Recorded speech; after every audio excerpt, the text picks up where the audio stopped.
I reflect on, and I see that happen a lot where it's like, oh, I'm going to, open this business and revive this town. And it's like, well, did you ask the people who live there? Did you ask the local people what they need in their town? Or are you mostly trying to model this after what you thought you needed in this town because you're coming from the city? So I think that's a really important kind of misconception, is like that they aren't as intelligent or that you can show them the way. And it's like, I think a lot more time should be spent like sitting and listening and sitting back and, coming to understand your neighbors before telling them what they need. A movement is underway of people abandoning the emotional, physical, and financial expenses of city living and crafting their own purpose, livelihoods, and joy in the rural reaches. The Urban Exodus podcast shares the wisdom, wit, and stories of those who decided to embark on the road less traveled to pursue their own interpretation of the good life. Small business owners, change makers, artists, farmers, and more, working towards building a better future for themselves and their fellow citizens. This podcast is for country dreamers, rural folk, and urban dwellers alike who want to feel more connected to the natural world and the purpose and choices in their lives. I'm Melissa Hessler. Welcome to the Urban Exodus.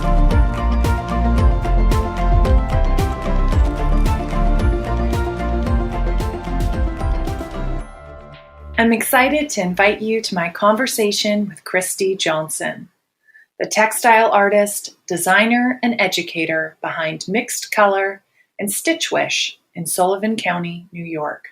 Christi left Los Angeles and a career in fashion design to learn the art of plant dyes in New York City. While she loved the community that she found in New York, she yearned to reconnect with the natural world and to have more space. A chance encounter at a dance class, followed by an impromptu trip to Sullivan County, led Christi on a journey towards a more intentional, fulfilling, and independent life and career path. Welcome, Christi Johnson. I'm so excited to have you on the show. I have one of your talismans sitting next to my desk. It's an eye that stares at me, and I swear that it helps me stay focused. I just look at it and then just feel energized and go back to work. But I have been following you since we did a collaboration together with Sherry Powell. And I love your journey of leaving the fashion industry, moving to the country, and really creating something on your own terms that feels much more in line with your values. So I'm thrilled to have you here. I'm thrilled to share your story, and welcome. Yeah, thanks so much for having me. Absolutely. I'm so excited. First off, I'd love to hear a little bit of your personal backstory, where you grew up, how you met your partner, how you ended up there. I grew up in West Palm Beach, Florida. And so it was very tropical setting. I really loved, went to the beach all the time and everything. Went to college. I went to college in LA because I knew I didn't want to stay in Florida, but I still wanted to be in the beach vibes. And so I went to college in LA. I went into the fashion industry straight out of college and was always kind of like, I don't really know if I like this that much, because I love actually making clothes. I love working with fabric. I love textile arts, anything textile related. And as I was working in the fashion industry, it was like, I'm not doing any of that. I am telling other people how to do that. And generally, these people know way more than I do, but I'm kind of, because I'm in the designer's role, I am the expert. And it just felt really unbalanced to me. So I ended up moving to New York City. And while I was in LA, while I was working in the fashion industry, I started doing a lot more research on natural dyes. And this was probably, 7 to 10 years ago at this point. Yeah, maybe more like 10 years ago at this point. And it was hard to find any sort of consistent information. It was hard to find any education on it. And so I had heard of the Textile Arts Center, which is in New York City. And so I moved from LA, where I had a backyard garden and I lived across the street from a big park, to go to New York City and live in an apartment so that I could learn about plants. Wow. What was that like for you, that adjustment? It was rough. I mean, Personally, I'm much more connected with the community in New York City. I had stronger bonds. Like I just felt like it was a little bit more my people there, but the actual living in a city was not working for me and not having kind of my own space. I'm very much like a homebody. I like being in home. Being in an apartment without a lot of natural light or any outdoor space made that really, really difficult. So yeah, I had actually met my partner in a dance class in New York City. What type of dance was it? It was called ritual dance. It was basically this teacher would go through, I think she would start off with some sort of meditation.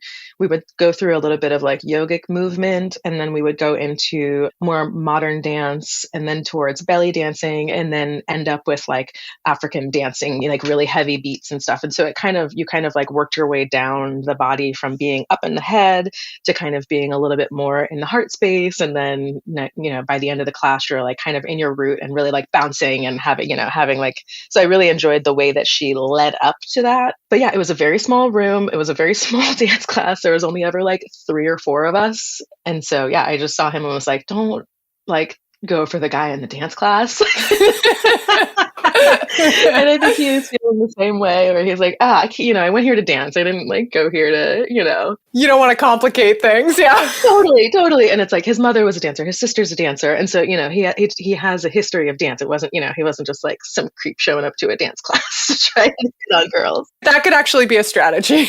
Right. So I just feel like that's like an important thing to mention, is like, he actually is definitely a dancer. But yeah, so we kind of started hanging out, and he was like, hey, do you want to come with me? My friend's having this event upstate, or, I call it upstate, but it's definitely not actually upstate, in the Catskills. And do you want to come with me? And I was like, yeah, sure. And I drove up with him and, told all my friends who I was going with and gave them his number in case I disappeared.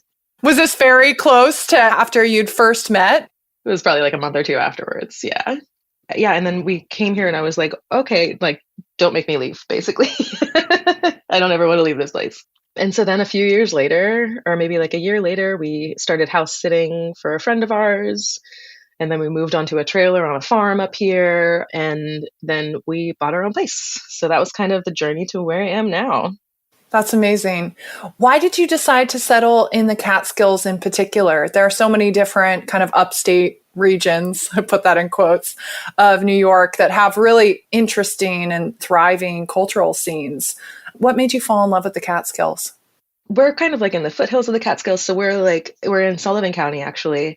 I mean, my first draw to the area was the fact that he had this community of friends up here, and he's been coming up here for the past like 10 years or so. And there's a lot of people, a lot of his friends that have, some of them that have lived here their entire lives, and some of them that have, moved up there within the past 15 years, but they're all basically all artists and farmers, or anything between artists and farming. And that for me, it was like, I was always afraid of living in a rural area because I wasn't familiar with many rural areas that had like thriving art scenes.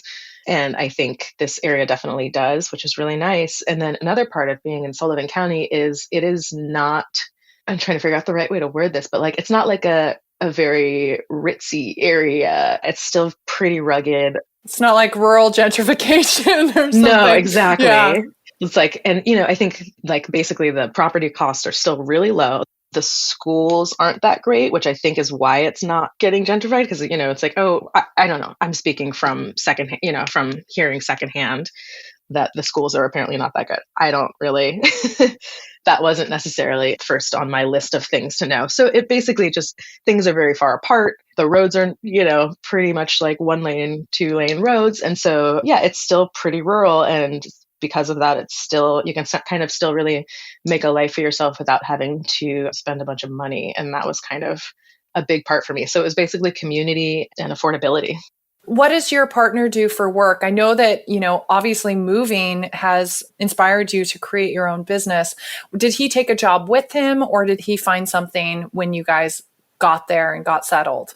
He is a carpenter. He's a musician. He's done a lot of work on music studios.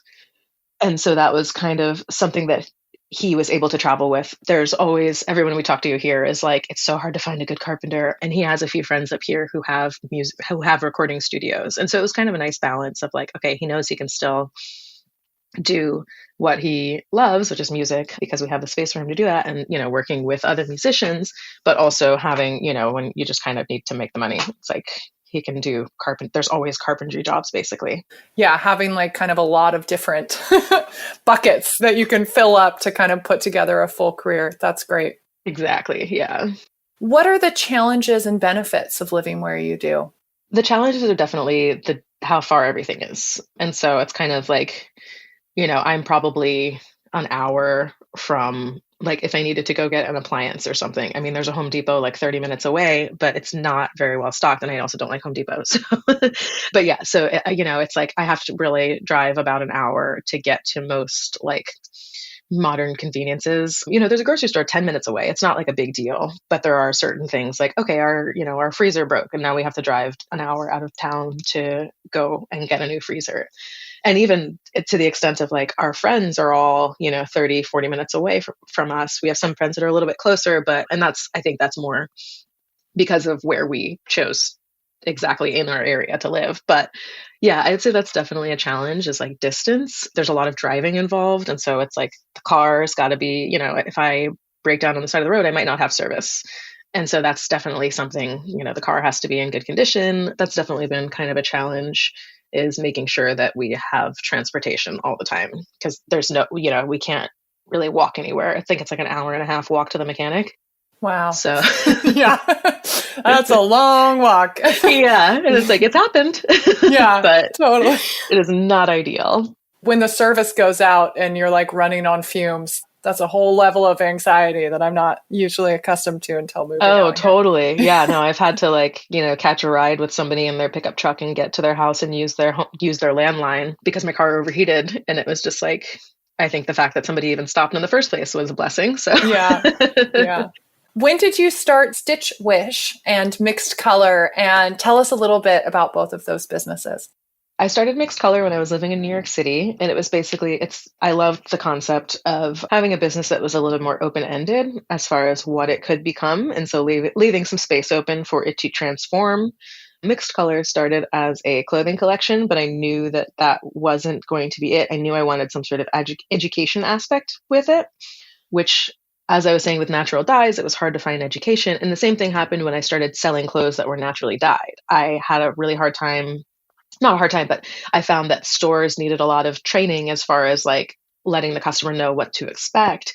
And so that ended up with me teaching workshops on how to work with natural dyes, because it was like, it's just, there's a lot of different sort of elements with working with dyes. And so that kind of transformed into a lot more education with natural dyes, with embroidery, with different textile art forms. And that was, I think I started that in 2015. And then in about 2018, I started working a lot more with different sort of spiritual aspects of how we can work with embroidery, or how we can work with textiles in general, to sort of call upon different intentions, or call upon, kind of creating new ways in our life, and using these creative forms in a kind of exponential setting, where it's like, because I create in a small setting, I'm able to create in the larger world. And so using that kind of micro macro lens of creativity. And so then I ended up starting to make these little embroidered talismans, because I had been embroidering vintage clothing, and these vintage clothes kind of became their own talisman. But because of the extensive amount of work that goes into the embroidery, the clothes were very expensive. And so I wanted to provide something that was a little bit more accessible for people to still have like a beautiful embroidery in their home or in their closet, and be able to do so with still having some intention behind it. And the Stitch Wishes, they come in two forms. They're either in the frames like you have, and they also come as a patch, so you're able to sew them into your clothes.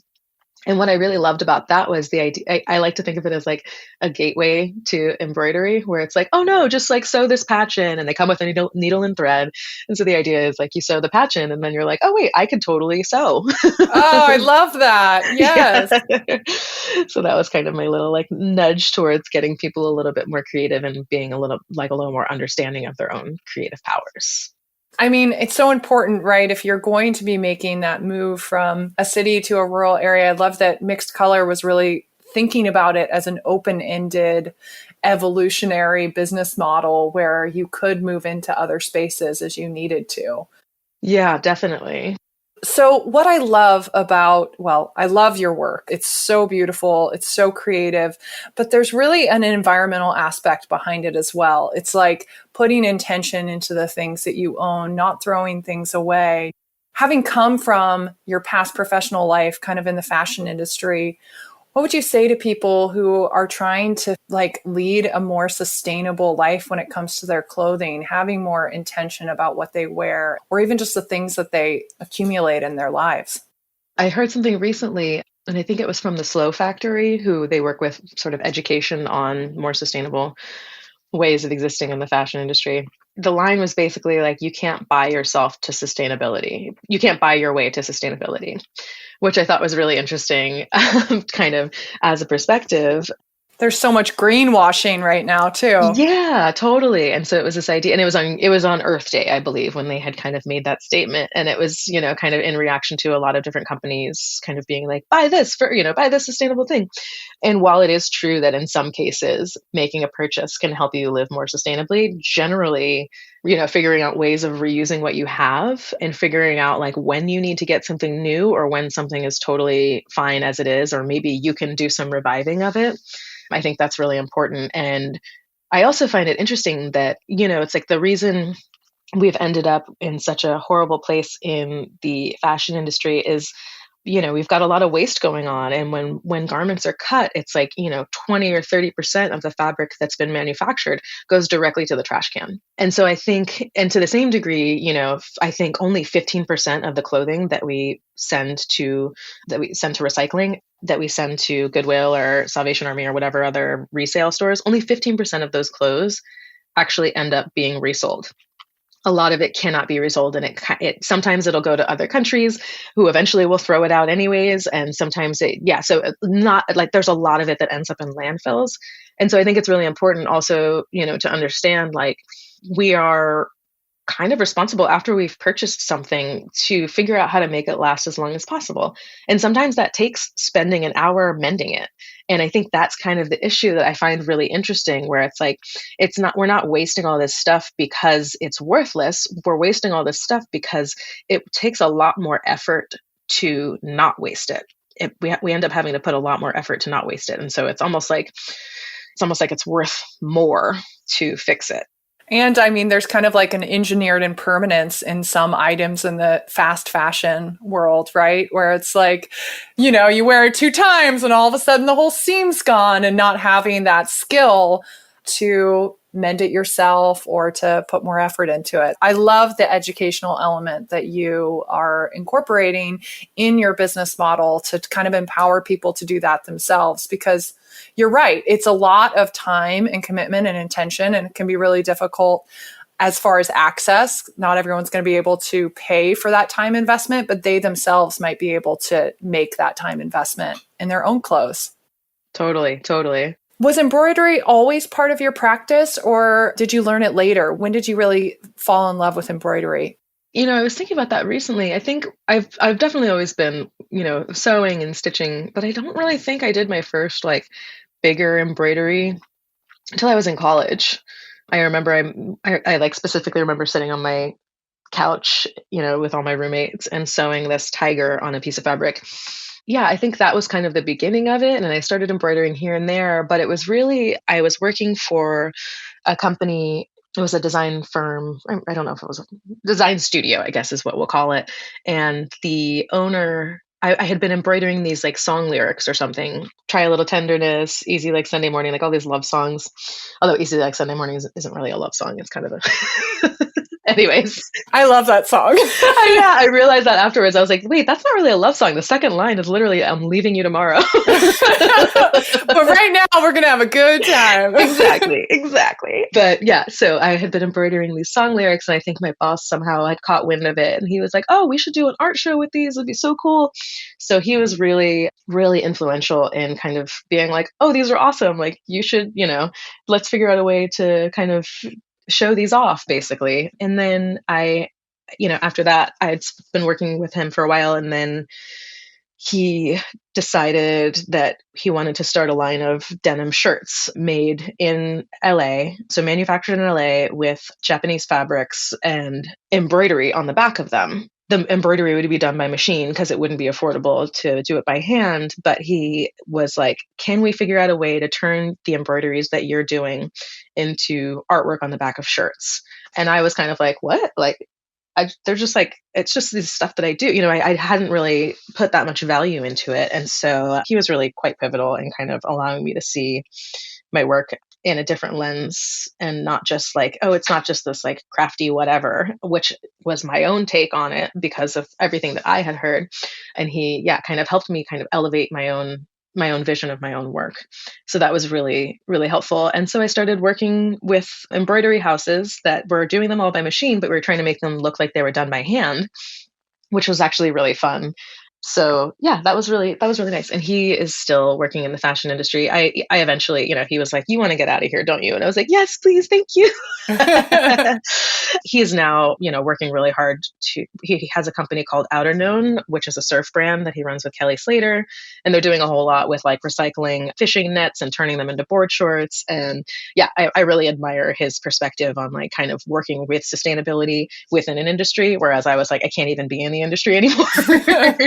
You need both, right? Yes. Yeah, exactly. I think it is really important to notice that like sometimes things do need to change within it. It's nice to have people within an industry that are still making some transformations. Let's talk about your creative process. What are the steps that you typically take to get an idea from concept, execution to completion? Right. It's totally random. Oh, good. It's not just me. Yeah. No, when I think about that, I'm like, oh, there is like no continuity. A lot of it is, I do a lot of experimentation. And so I have a lot of things where it's, I'll have a scrap of fabric and let me play around with how this dyes, or, I'll have a shirt that I got from a thrift store that I hemmed, and then I keep the part that I cut off of it, and then I'll work with that. And so for me, I think it's really much easier to work with pre-existing materials.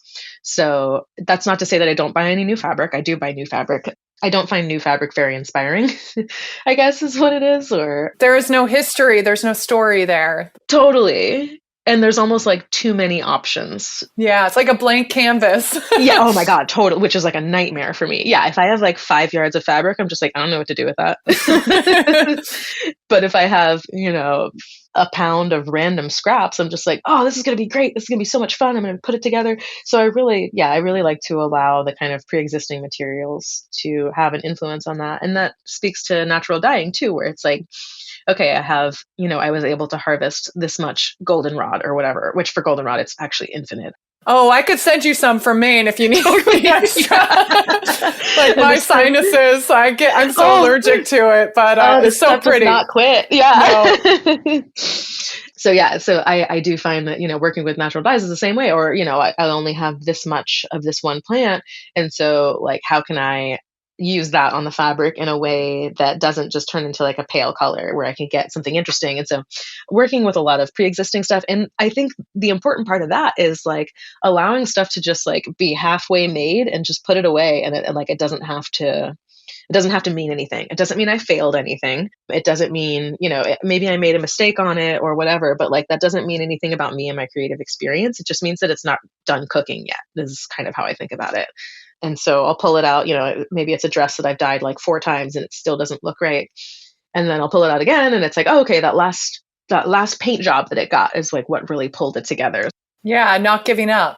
Yeah, totally. So I think, a big part of my creative process is honestly having a lot of materials on hand. And that's just from collecting materials over time, from friends being like, here, I have all these jeans to give you. And all of that came from like really not being able to afford new materials. So, and then I realized I was like, oh, I actually prefer working this way. This season of the Urban Exodus podcast is brought to you by Jake.art. Bring the beauty of the outdoors in. A new online art shop brought to you by Urban Exodus. Search our collection of affordable, high-quality fine art prints and illustrations by color or theme to find just the right work for your home or office.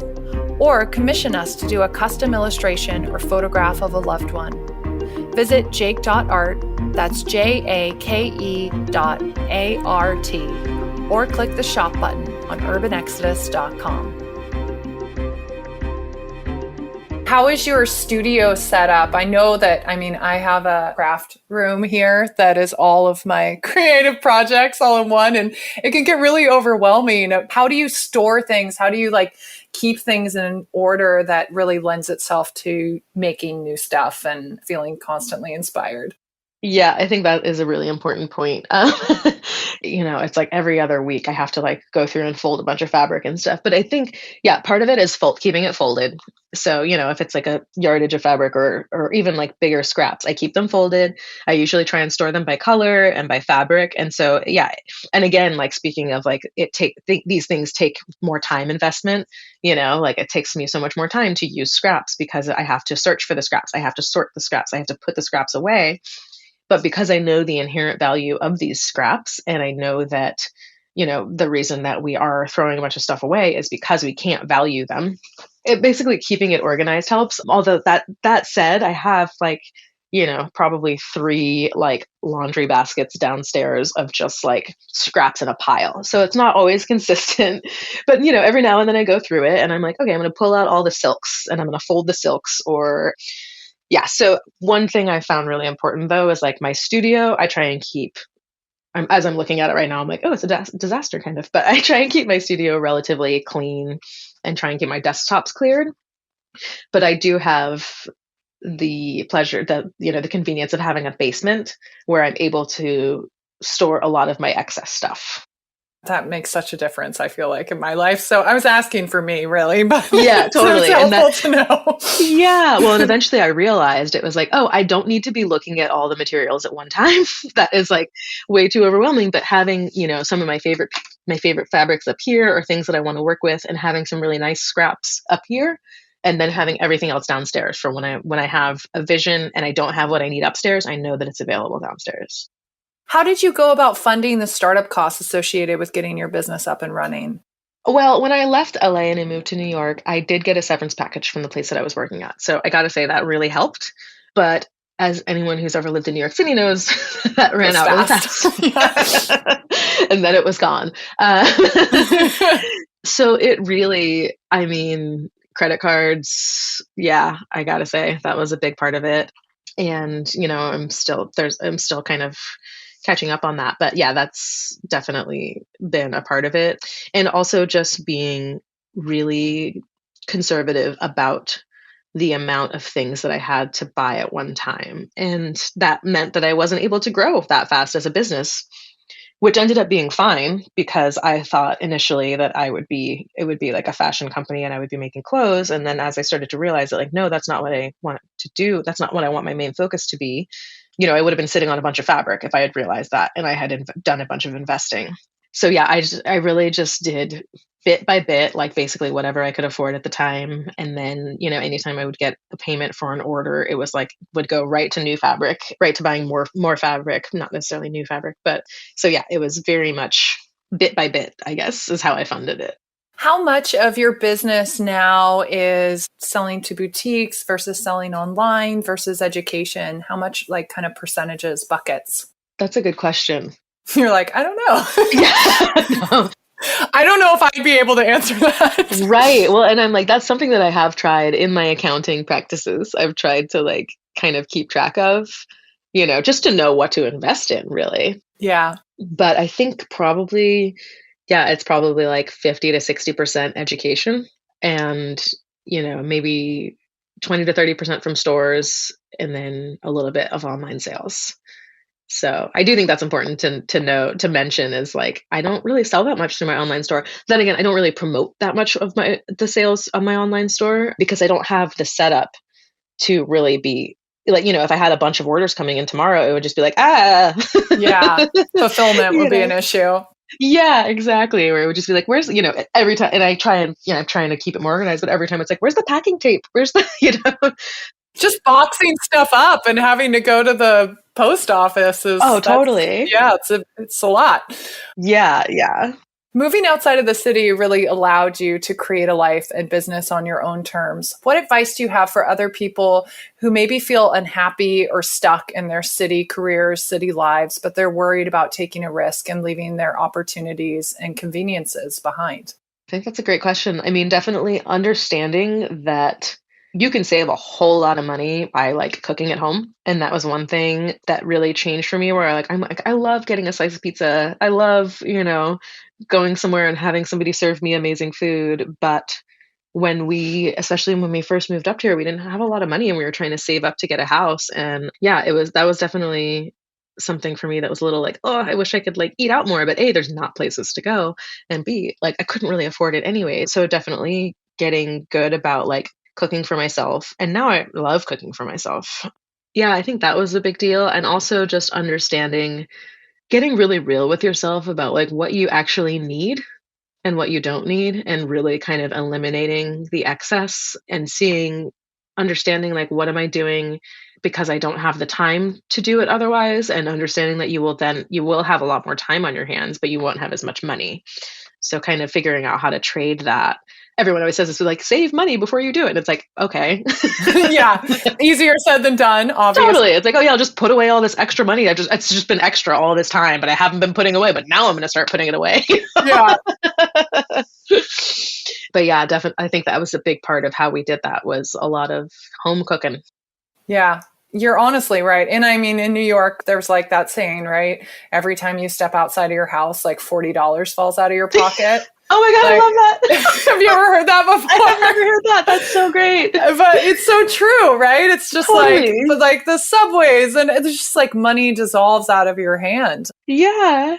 And that's something like when we first moved here, people are like, oh, how often do you go back to the city? I'm like, never. I go back to the city and it cost me $100. Like, just existing in the city for that one trip, it will cost me $100 between gas, tolls, parking, exactly. And like getting like all of a sudden, yeah, $100 just flies out at the window of my car every time I drive down there. Yep. Are there any misperceptions about rural entrepreneurship or rural living that you would like to dispel? I guess one that I hear a lot is taking a step back career-wise, or it's, retiring to the country, or a lot of those like overly bucolic, or that it's impossible.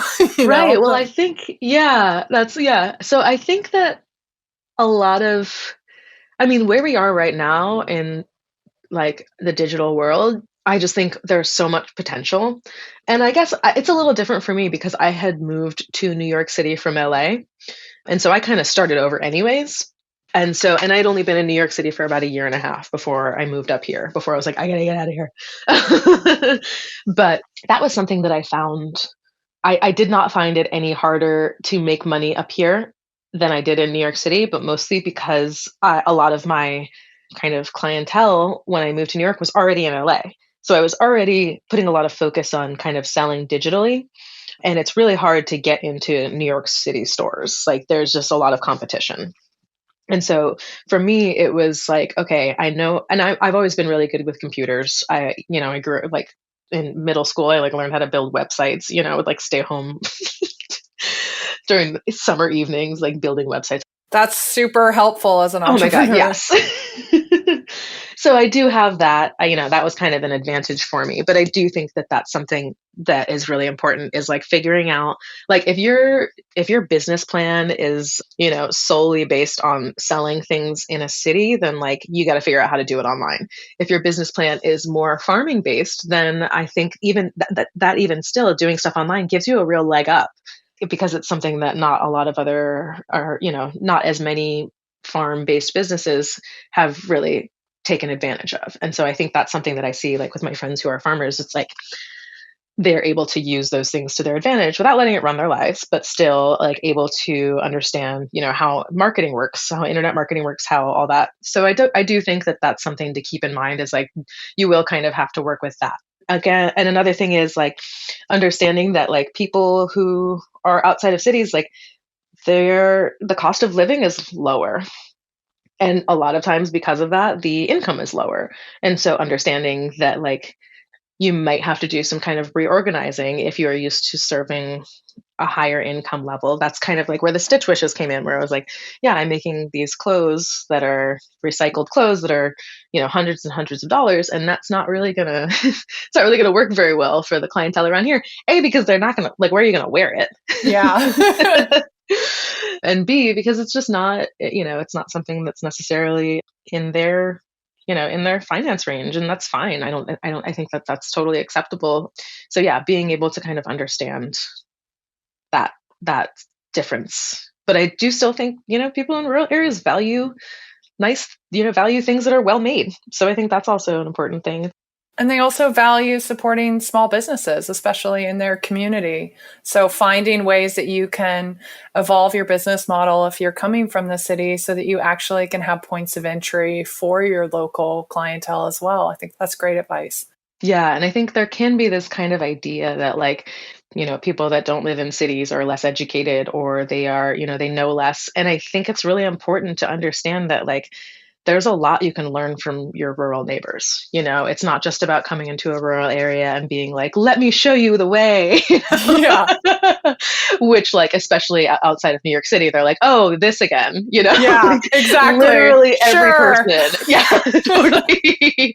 Literally every person who's ever moved here from New York City has tried to show us the way. And, like, why don't you, step back and, like, learn a few things from your rural neighbors. So I think that's definitely something that I find, I reflect on, and I see that happen a lot, where it's like, oh, I'm going to, open this business and revive this town. And it's like, well, did you ask the people who live there? Did you ask the local people what they need in their town? Or are you mostly trying to model this after what you thought you needed in this town because you're coming from the city? So I think that's a really important kind of misconception, is like that they aren't as intelligent, or that you can show them the way. And it's like, I think a lot more time should be spent, like, sitting and listening and sitting back and, coming to understand your neighbors before telling them what they need. Oh, that's such good advice, Christi. That's so wonderful. One of our other interviews on this series is a man who's building a community-focused grocery store in a rural community in Louisiana. And he is actually from Los Angeles, but his mother-in-law lives in that community. And he did a focus group first to really just, like, reach out to that community and make sure that it wasn't like his idea being imposed on this community. It was something that they really needed, and shaping that business plan to what the community wanted. Oh, I love that. That's such great advice. Yeah, I think that's important, to bring your resources and create something with the resources that are already there, and kind of, allow those two to blend. Yeah. I wonder if you could speak a little bit, obviously you have a savvy kind of marketing background and website building and all of that. Speak about the positive and negatives of social media in your life from a business and from a personal perspective, and steps that you've taken to establish a productive or healthy relationship with those tools. Yeah, definitely. Yeah, I'm constantly trying to remind myself that, like, anytime I kind of get down on it, it's like, okay, like, let's go back in time to 20 or 30 years ago. You've got this business that you want to run, and you're trying to advertise it. You're going to need hundreds, if not thousands of dollars to get those ads out. Like, word of mouth might work a little bit, but, like, if you want to, get out of the town that you live in, you're going to be needing to put up flyers. If you don't have a ton of money for advertising, you're driving around, you're putting up flyers, you're, getting the word out physically. And that takes a lot of time, a lot of effort, and a lot of money. And so I constantly try and remind myself that, like, my ability to get the word out about what I do from my own home for free is incredible. I also try not to get too hard on myself about, like, taking breaks. So sometimes there'll be a week when I don't post, and it's just like, I don't have anything to share. I think it's really important that we don't pressure ourselves to constantly be sharing just because that's what it's, because we're told, like, oh, you need to be consistent, you need to be consistent, you need to always be showing up. And it's like, I don't need to feel like I need to show up just because, otherwise people might forget about me. No one's going to forget about you if what you're doing is of value, if what you're doing, helps them in any way. Yeah. So I think we need to kind of forgive ourselves for being, taking the time off of it, because I think that's important. I think it's really important to kind of step back from it and get more into a space. And I was just talking to my boyfriend about this last night, where it was like, I feel this responsibility a lot to, like, need to be sharing more. I need to be sharing more. And eventually I just got to the point where it was like, you know what? Like, I think the reason that I come to social media is like, I want to see your pets, I want to see your plants, and I want to see your art. I want to see what what you're making in this life, and whether your art is cooking or, building or whatever that, art looks like so many different ways. It's not just like but those are kind of the three things where I'm like, I love seeing that. And so that is and sometimes your art is writing. Like it doesn't necessarily need to be any one way, but I do feel like, realizing that I don't need to be covering everything. I don't need to be talking about every single topic that's out there. I don't need to be touching on, every current event that's happening. If I feel called to talk about something, absolutely, I'm going to mention it and I'm going to bring it up. But for the most part, it's like, don't feel like you need to do everything. Don't feel like you need to be there all the time. Don't feel like you need to cater to everybody. And that's worked really well for me. That is such good advice. I mean, obviously, 2020 was a really hard year on so many levels, and 2021 is not proving to be any easier. The understatement of the year. What has this really difficult time taught you, and how are you carrying those lessons into your work? Yeah, well, I think part of it, I mean, especially, speaking of like 2021 and speaking of social media and everything, is I was really super engaged in it a lot. And I had to kind of constantly remind myself that like there is an algorithm at play here. I'm basically able to feed myself based on what I'm reacting to. I mean, I do think it's really important there. There were some topics that I think were really important that we needed to talk about. We needed to, talk about systemic racism. We needed to talk about, the environmental effects of systemic racism. I think that I was, really happy to see those get a lot more airplay. But at a certain point, I realized, I was like, whoa, I am consuming this information all day long and I'm not doing anything about it. And that's not helping anybody. Consuming statistics or consuming videos of horrible things happening is like, I'm not making any change by watching this happen. I knew this was happening before. My dad grew up Black in Georgia he was born in 1942.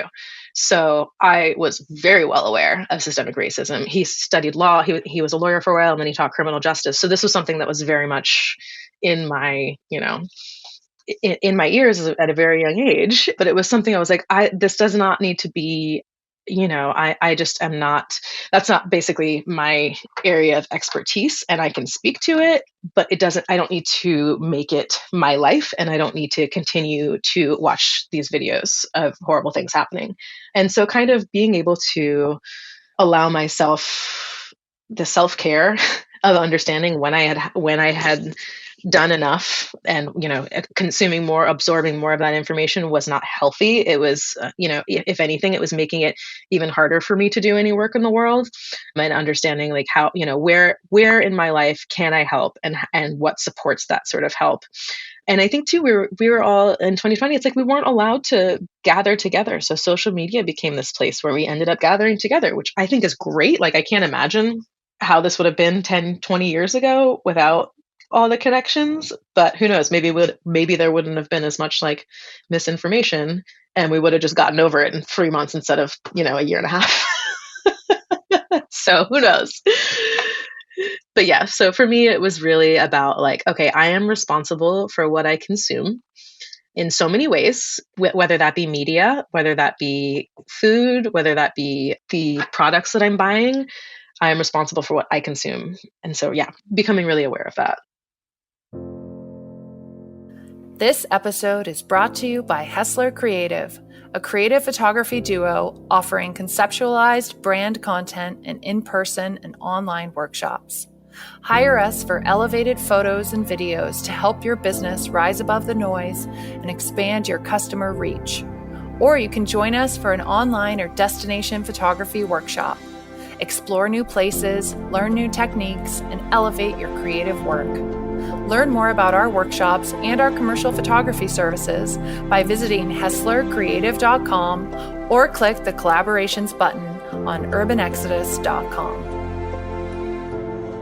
It can feel extremely overwhelming right now, right? I mean, I think that the pandemic has really pulled back the curtain for people because societal norms don't really give us the space to take time to really analyze and think about things and be Oh, quiet with totally. ourselves and our Hmm. thoughts. And all of a sudden, everybody's had that time. And wow, look at all the things it's brought up, Yeah. But knowing when to disengage when it's not healthy for you, and knowing that, just regurgitating things that you see or absorbing all of those things that you're hearing, that isn't actually making real change. So taking a step back and being like, what skills do I have? How could I actually make real impactful change in ways that I enjoy and that I know and have skill sets? Yeah, that I'm actually skilled at. Where, yeah, despite the fact that my dad studied and taught criminal justice, like that's not an area that I know very much about. But I can inform myself enough to understand, what should be happening, and try and figure out who is trying to make that happen and who is working against that, and on a local level as well as national level. And so, yeah, it's like staying informed to an extent, but not allowing the algorithm to continue to feed me that information to the point where I'm completely exhausted and I can't get anything done. It's like that's literally the opposite of being effective in the world. You're an educator, right? And you educate through your art. And I think every person in the United States, every person on the planet has something that they're really good at, and like thinking about mindful ways that you can incorporate into your art, into your education, like lessons or teachings that can help move us in a positive direction. Totally. And I think even just like creativity in general, for me, that's something that I feel like, the more we learn how to be creative, or not how to be creative, we're all creative, but the more we learn how to express ourselves creatively, the less likely we are to obsess about, what other people are doing or saying that doesn't actually affect us, which is how I think we've gotten to this place now, where there's a lot of action, a lot of commentary on, Reactions. Yeah. yeah, a lot of reacting instead of like, and I think especially watching politicians, I'm like, you guys are hired to like make things work, not to fight with each other all day long. It's it's kind of like watching, and I think that's where creativity comes in. It's like, okay, how can we resolve this issue? How can we kind of come to an understanding with one another? How can we use our creativity? How can we use our brains in a way that helps us evolve and doesn't continue to keep us stuck in these cycles? Basically, like, instead of fighting, it's like, yeah, how do we figure out how to recreate these systems? Well, creativity is problem solving, right? Yes, And exactly. so even just like breathing new life into articles of clothing and like reprogramming our brains into the act of, I can consciously like keep things around longer, keep stuff out of the landfill. There's just all of these creative conscious steps to solve big problems. And if a lot of people do them, then we're on the right path. Yes, I think that's so true. And that's like, solving these little problems in your life all of a sudden makes it easy. You start to see more options available, and I think that's the problem that we're in now, where it's like, we have so little options, and it's like we need to kind of recreate some of these concepts. We need to reinvent some of these things that have existed for hundreds of years. Some of these, so that's what I keep coming back to. Like, okay, that's why I teach creativity, and in the form that I do, it is in textiles, but it can be accessed through just about any form of what we do in life. Absolutely. And I mean, really, just looking back at kind of our ancestors and the way that we lived back then, I think that, fashion industry, just capitalism in general, has driven us to creating a lot of very harmful systems for people, for the planet. Yeah, totally. And systems that could be completely redesigned if, someone got a little creative. Because they are designed around, abuse of power. So, like, how can we redefine? And that's why I love like people like Rebecca Burgess of Fibershed, that are just kind of redefining, like, okay, what can this industry look like? How can we bring this closer to home? How can we make sure that we are paying the creators of this work and paying them living wages? So, What do you appreciate most about this life that you're building there in the country? I appreciate the freedom of time, like being able to choose when I will do something every time that I wake up and I'm able to just like stretch and then, go walk outside, even if it's 12 degrees outside, go outside and just walk through the woods and being able to start my day when I want to start my day and not feeling pressured to do anything any one way or another is really something that I'm full appreciation of. And another thing is watching, and this is a totally kind of, new experience in my life over these past few years because I grew up in Florida and I lived in Los Angeles. And so watching the seasons of nature and watching everything die back and watching that slow growth forward and then, watching those cycles has been absolutely incredible for me and has really I'm kind of like a I tend to be the kind of like, do it now, want it now, gotta get it done type of mentality. So it's really nice to have that, like, okay, things happen at the pace that they happen. You cannot force a flower to bloom. You cannot force a tree to bud. So That is also such good advice. Good things take time. then at the same time, like understanding that, like, there's a window of like that lilac bush is only blooming for that 2 week or 1 week period. Like you better get out there and Yeah, enjoy you it got to while you put your can. face in there and smell it. Totally. Oh, ours are about to bloom. I'm so excited. All the leaves have started to come out. And yeah, it's exactly right. It's appreciating things as they come and realize that there are cyclical nature to everything. Sometimes when you live in a city, you don't pay attention or you aren't allowed to pay attention, really. You don't have that same connection to the natural world, which is such like a primordial part of being a human being. Yeah, and like things, it's like tomatoes taste best in the summer. Like I'm probably not going to eat a tomato from a grocery store in December, mostly because I have a bunch of frozen ones, but like also because they don't taste that good. That's so interesting. I feel the exact same way. I used to buy all of my food and vegetables whenever, I never really even thought about it. But now, why would I buy a tomato in the winter? It tastes Yeah. terrible. Yeah. It really does. It's like not even worth it. Totally. You're like, what is this weird, like watery substance that has like kind of a tang to it? Yeah, it's not a tomato. Do you have any advice for new rural transplants to build a rewarding, sustaining life outside of the city, other than like, not coming in and being like, I know the way? Any other advice of things that you implemented, or even just like ways to enjoy the seasons? Because you grew up in a place without seasons. How do you really embrace the seasons there? I definitely, I mean, I try and spend as much time outside each day as I can. Even if it's the dead of winter, it's really like bundle up, go. And okay, for me, this helps because I have chickens. And so I have to go out there each morning and like make sure their water's not frozen, and so it's like, no matter what the weather is like, if it could be like a middle of a blizzard and I need to go out there in the morning. And so it forces me, having the chickens forces me outside every single day. And I'm so grateful for that because then, once you're out there, it's fine. It's like the getting out there that's the hardest part. But yeah, so I would say definitely try and go outside and just look at stuff. Just look at stuff and see how it changes every day. Look at the trees. I just kind of look around. I see what's coming up out of the ground and it doesn't change that much day to day, but you start to notice these rhythms and then you start to recognize too. It's like, oh, wait, I think last year this magnolia bush bloomed at this time of year. Or, oh, you know what? I think last year there was this plant that was here and where did that plant go? Or, maybe, oh, we need to clear this brush out because there were these ferns here and it looks like these glossy buckthorn are taking over this fern area. So so I think like really just like studying, paying attention. And I also think like taking it slow. Like when we first moved into our place, like I said, I'm kind of like, go, go, go, do the thing. Uh, and so I'm like, let's build a thing and do this. And my boyfriend's thankfully much more like even paced. And he's the type of sort of person that will like, we knew we needed to plant trees in the front because our whole front yard was barren or, it was just grass. And we're like, we definitely want some road cover.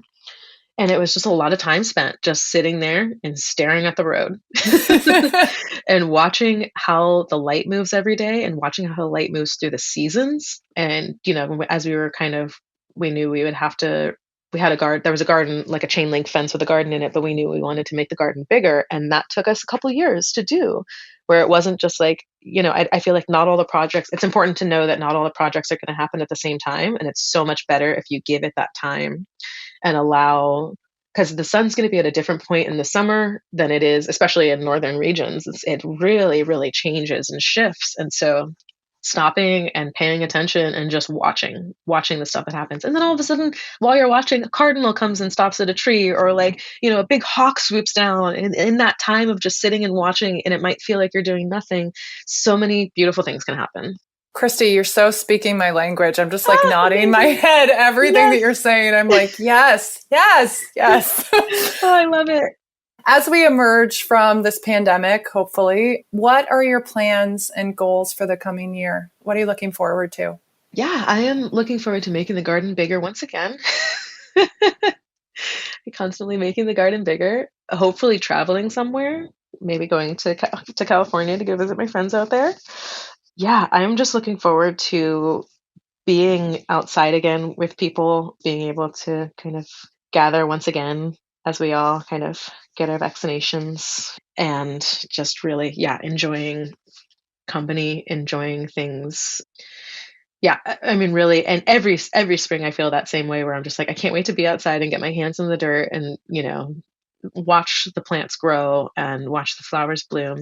But this year, for me, a big focus has been, as we've spent many years focusing on the garden and really getting that going. And this year has really, for me, been about getting the flower beds. We have a bunch of flower beds around our house that the previous owners have planted, like peonies and irises and all this stuff. And so that's kind of my focus this year, is like growing stuff that I'm growing just for the sake of like having something totally beautiful. I can't eat it, it does nothing for me except for allows me to just sit and enjoy its beauty. And that has been something that I didn't really care about in the previous years. And now that's been something that I realized that was pretty valuable for me, is like, after watching all these flowers last year, I was like, oh, this is actually really important when I stop. Yeah. It's like taking time to stop and smell those flowers.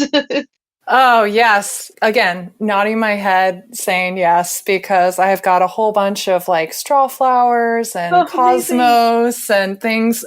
First year planting a lot of those things, because I always planted zinnias and marigolds, but I didn't realize how much joy just having flowers. I mean, I'm pragmatic, so I'm like, grow food. But now I'm like, it is important to stop and smell the flowers. It's important to like give yourself a space to really take a step back and look at what you've built and what you're continuing to build. So, it's been such a pleasure to talk with you. How can people work with you? How can people find your wares? Right. Yeah. Alyssa, it's been so wonderful talking to you as well. I have basically everything I do is all on my website. My website is mixedcolor.net. Mixedcolor.com is like $2,000, and I'm not doing that. So nope. I was like, nope, never. .net it is. Mixedcolor.net. Yeah, totally. I was like, maybe with a dash. I'm like, nope, just mixedcolor.net. That's where you can find me on the internet. I have 3 different Instagrams, which is... I think I have 5. I feel you.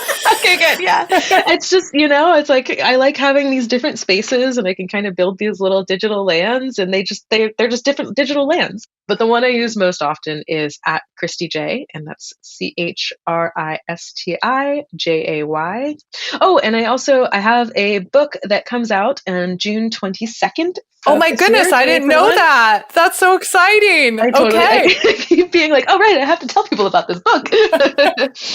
So the book is called Mystical Stitches, and it is based on it's basically creating your own embroidered talisman, and there are all the instructions you need to get started embroidering. And there is, I think it's like 40 pages of embroidered symbols and all of the different meanings that I find, or symbols that are important to me and the meanings that I associate with them. And like I say in the book, if you have a different meaning, that's totally fine. We all come from different cultures and we might have different associations, but the library of symbols is to kind of just get you started on turning your embroideries into something that has a little more meaning than just a pretty flower or just a pretty whatever you're embroidering. That is really exciting. It's my first book. It's coming out on Story Press. Yeah, and it's called Mystical Stitches again. That is wonderful. Well, this podcast is kind of coming out kind of in tangent to that. So hopefully when your episode airs, I'll include a link on our website to buy your book from like an independent bookseller, because I definitely want it. I don't know. I stitch on my own, but I don't actually know any like real stitches. So to actually, I used to, just like you, I used to embroider. I remember I had this shirt. I love thrifting, and I would just like make old clothes new. And I had this shirt growing up that was my mom's from the 70s. And so I dyed it pink, and then I stitched into the chest, "Love is enough," because I saw it as like graffiti when I was in Austin, Texas. And I just like loved that saying. And so I stitched it in and then stitch all these other things. So it'd be really nice to actually know what I'm doing. Oh, I love that so much. Yeah, and that's something that was really important for me, is for the stitch instructions to be as clear as possible, because I have a lot of embroidery books that I've collected over the years, and that was one thing that I found always lacking, where I was like, we kind of just gloss over how they're all done, and there's this assumption that like you already knew how to do it, and so that was something where I was like, I really need to like do a good job of illustrating, and I mean somebody else illustrated it, but of walking people through exactly how to do the stitches. My friend Katrina Rodabow just came out with a book called Make, Thrift, Mend, and I just got a copy of it, and it is such an incredible resource for exploring different ways of making old clothes new again, of mending things, and there's even a little bit of natural dyeing in it, so it's like a really great introduction to that. Thank you for listening to my conversation with Christi Johnson. I feel such a connection to the way that Christi sees the world and how she uses her creativity to live more in harmony with nature. Christi has evolved her practice and business model to be more inclusive and to serve and inspire a wider customer base. I encourage you to check out her online embroidery and clothing construction courses. We can all be more conscious consumers when it comes to our clothing. Instead of throwing things away or donating them, breathe new life into your garments. 84% of clothing ends up in landfills or incinerators. Roughly 13 million tons of clothing is dumped every year in the US alone. Get creative with your clothes. Dye them, alter them, make them uniquely yours. You can find a link to Christi's workshops, embroidery kits, and photos of her designs on our blog by visiting urbanexodus.com. Hi, friends. Thank you so much for tuning in to another episode of the Urban Exodus podcast. Urban Exodus is a labor of love, and it's only made possible by your generous support. Maybe you just discovered Urban Exodus, or maybe you followed the project for a long time. Either way, please consider supporting my efforts so I can keep this going. The first and easiest way is to click the support button at the top of urbanexodus.com and pledge any amount you like. Second, sponsor an episode of the podcast as a business or individual and get a 20-second ad spot in an upcoming episode. Just click the podcast link on urbanexodus.com to learn more.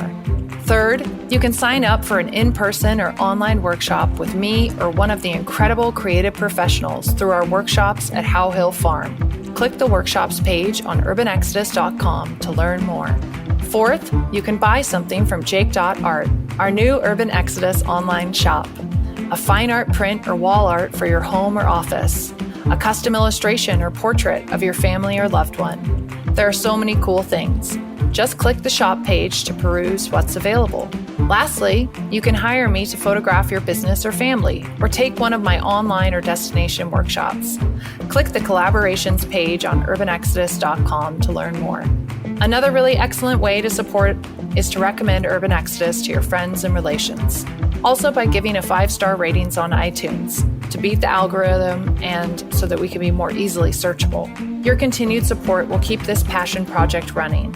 I want anyone who feels unfulfilled by career or circumstance to know that they have options and alternatives. All of the work that I do through this project is to encourage people to believe in themselves and to work towards a better future for their community and the planet. Thank you for helping me continue to do this work. You can find Urban Exodus on Instagram and Facebook at The Urban Exodus. To read more in-depth features on folks who ditched the city and went country, visit urbanexodus.com. Until next time, I'm Melissa Hessler, and this is The Urban Exodus.